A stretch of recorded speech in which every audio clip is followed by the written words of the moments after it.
all morning. The Fox 61 Morning News starts now.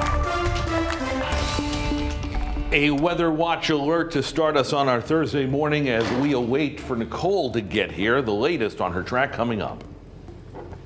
And a man killed in a shooting in Hartford last night. Now police are searching for a man and a woman who they believe are responsible. And heading back to Congress, Representative Jahana Hayes will win the hotly contested 5th Congressional District seat race. Good morning. First at 6, we begin with that weather watch alert. Thanks so much for choosing Fox 61 and being with us. I'm Erica Arias. And I'm Tim Lammers. Good morning. We are preparing for the remnants of what was Hurricane Nicole after she made landfall in Florida early this morning. Of course, folks in Florida still dealing with all the problems there. She officially made landfall maybe just south of the center of Vero Beach, Florida, on North Hutchinson Island just after 3 a.m. And here's a look live at Lake Monroe, Florida, where there is plenty of wind and rain. By no means a catastrophe like Hurricane Ian. The fact that we can even get a live picture during a hurricane tells you something. Right. As amazing as it is, by the way. Governor Ron DeSantis down there issuing a state of emergency for dozens of counties to help people still trying to recover from Ian. Stanford-based AmeriCare says it's ready to respond with any relief help that is needed there. And we're checking in with meteorologist Matt Scott now. We've been talking about this for several days. Yeah, we're going to show you the map in a second. Lake Monroe is about 10-15 miles inland from, so it's not on the direct water, which is obviously you lose a little bit of the wind that way. That said, you can still see the very strong effects of a very big storm. And yes, the concern is, Tim and Erica, good morning to you at home, that we are looking for some of that trouble moving up this way over the next 36 hours. The remnants of Nicole arrive here tomorrow afternoon into the evening, looking at 1 to 2 inches of rain, wind gusts 35 to 45 miles an hour. That leads to the potential for a few power outages thanks to the wind. Flooding, I don't think it's going to be a huge deal, but if your basement is prone to flooding very easily, you might want to keep an eye on it. Here's the satellite radar around here. We'll get to the numbers in a second. Again, you see now a southerly flow, fairly mild. I want to take it down to Florida. This is the current scene of Nicole, and again, making landfall just right in the smack dab in the middle of the state, Treasure Coast, Vero Beach, Fort Pierce, not quite up to Cape Canaveral. Lake Monroe is just a little bit in terms of, let's call it a little bit to the north and east of Orlando, which is right about there.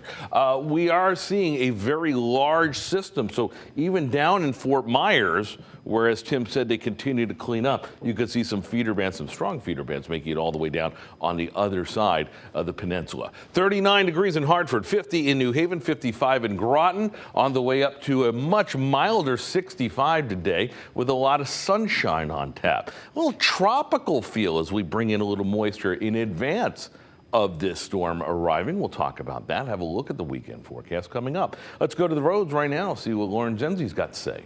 Not too much going on, but it's not perfect. Good morning, Matt. Good morning, everyone. We do have a crash over in New Haven. This is on the southbound side of I-95, right between exits 43 and 42. But as we take a live look out there right now, if we could take this full for everyone, you can see those lights and also those taillights breaking over by the scene over there. It looks as though it is getting ready to clear. So that is some good news, but you'll definitely experience some heavier volume over on that southbound side of I-95. But in the Hartford area, take a look at this. All green as of right now. I-91 north and southbound moving just fine. Same thing, I-84 east and westbound coming in and out of the capital city looking great. As we take a live look out in West Hartford, we did have a crash out there on the westbound side of I-84. That has since cleared. And I do want to end with this. In Norfolk, Route 44 is still closed from that overturned tanker. They are entering day 6 of hazmat cleanup. So for more information on an update from that, we're going to send things over to Tim and Erica. All right, Lauren, thanks so much. Yeah, as Laura just mentioned, Route 44 in Norfolk remains closed this morning after a gas tanker rollover that happened back on Saturday morning. Crews are really concerned with the rainy weather that we're expecting tomorrow and Saturday, saying that it could help or hurt the cleanup efforts.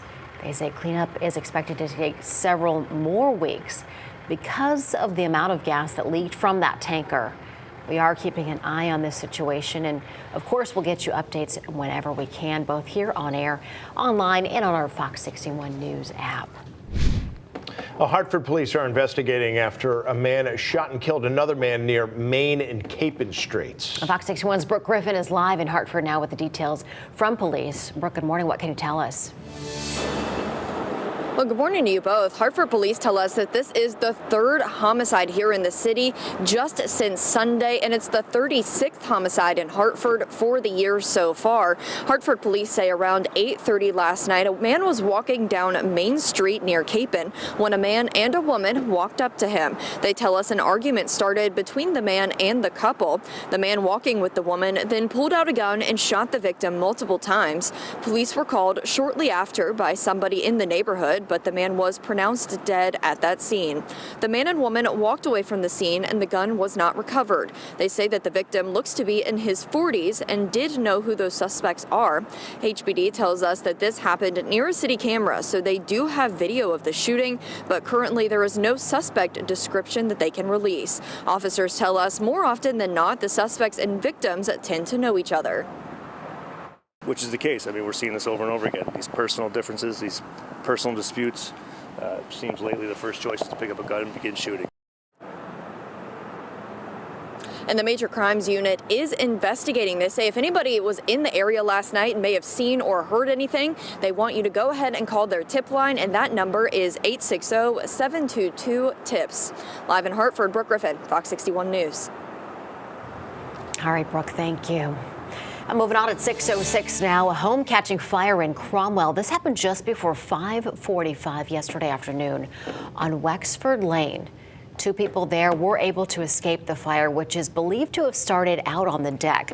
Now, we're told that nobody was injured, so good news there, and that includes firefighters.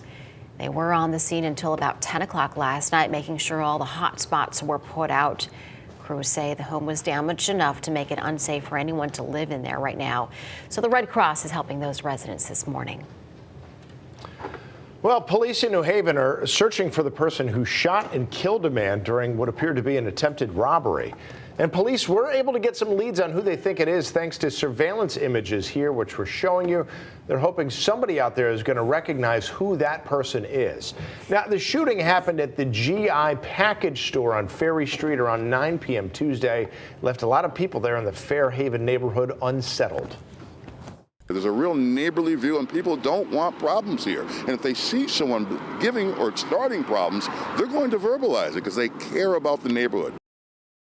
Police identified the victim as 61-year-old Mark Papakota of New Haven. Employees said he had just been in the store moments before he was shot. So again, take a look at the picture. This is the man police want to find. They believe he is the shooter. So please call New Haven Police if you recognize who that is. Turning to election headlines now, Democratic Representative Johanna Hayes won re-election to her House seat. So this will be her third term in Congress. Here's a look at the results this morning. The Associated Press also reported that she won over State Senator George Logan by just over 1,800 votes, 1,842.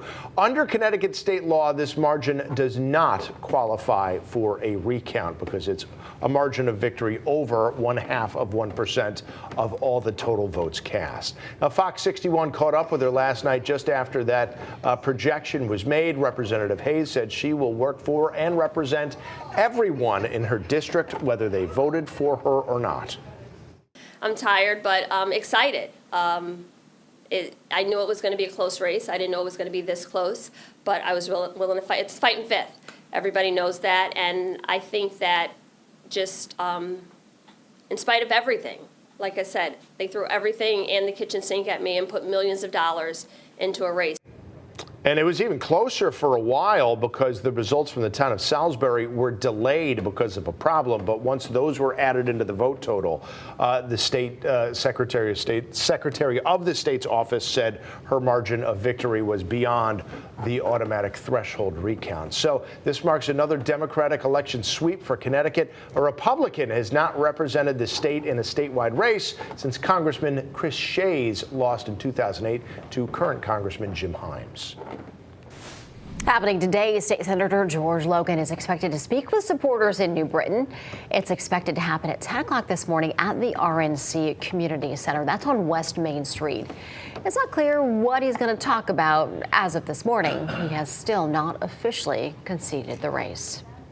Now, since Connecticut's 5th congressional race has been projected, we're going to take a look at the balance of power right now for the U.S. House. Yeah, as of this morning, the Associated Press is projecting that 207 Republicans and 184 Democrats have been elected. Remember, in order to get control of that chamber, a party must have at least 218 elected members. As of this morning, there are 44 seats that have yet to be called. It is expected, as it was before Election Day started, that Republicans will get there and get that majority. However, previous expectations of a big red wave where they swept their way easily, that appear to have been overstated. That being said, winning control is all that matters. So we'll see what actually happens.